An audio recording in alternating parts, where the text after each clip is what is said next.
Bien le bonjour, citoyens. Je suis heureux de vous annoncer que la nouvelle flotte impériale commence à voir le jour.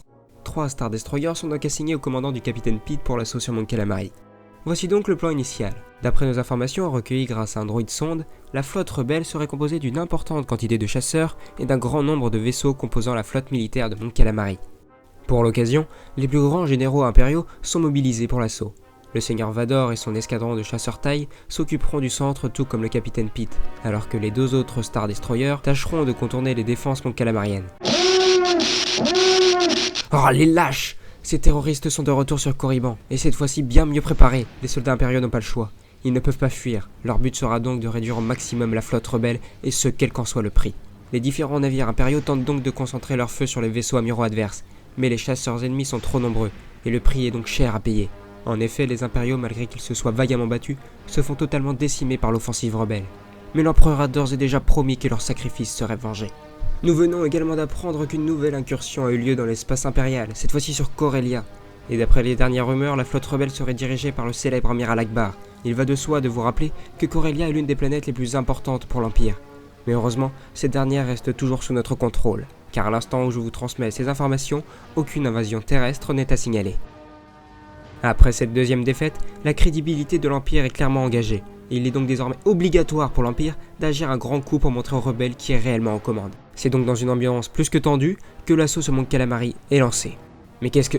Oh les lâches, ils ont fui! Ils ont dû savoir que nous arrivions. Et bien qu'il en soit ainsi, pas de survivants, voilà la consigne de l'Empereur.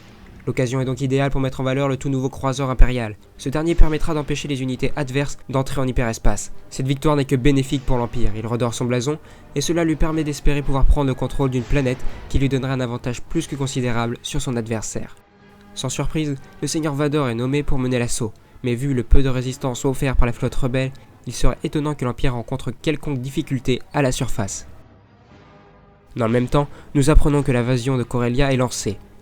Après avoir résisté au premier assaut des rebelles, le deuxième sera fatal pour les unités impériales.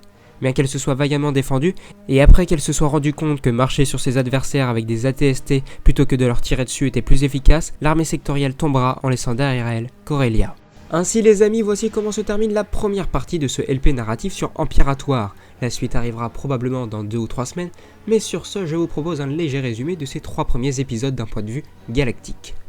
Voici comment était constituée la galaxie avant l'avènement de la rébellion. Les premières menaces terroristes ont été identifiées sur une dizaine de systèmes comme Geonosis, Yavin ou bien encore Tatooine. L'empereur désire tout d'abord ramener l'ordre sur Mon Calamari, mais la tâche s'avérant compliquée, il décide de concentrer ses efforts sur Sullust, afin de conquérir une planète qui lui permettra d'agrandir sa flotte rapidement. La planète est donc conquise grâce aux efforts conjoints du seigneur Vador et du capitaine Pete. Peu de temps après, le grand Moff Tarkin est envoyé sur Yavin 4 et la flotte rebelle se fait complètement annihiler. Dans une période où les ennemis s'observent plus qu'ils ne s'affrontent, des usines sont fabriquées sur Sullust et des Star Destroyers sont commandés au chantier naval de Kuat.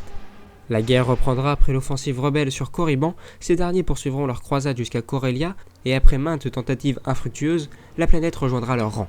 L'offensive impériale sur Mon Calamari est enfin lancée, mais la flotte rebelle s'est enfuie. Les derniers chasseurs restants sont tous détruits et la planète reviendra prochainement à l'Empire.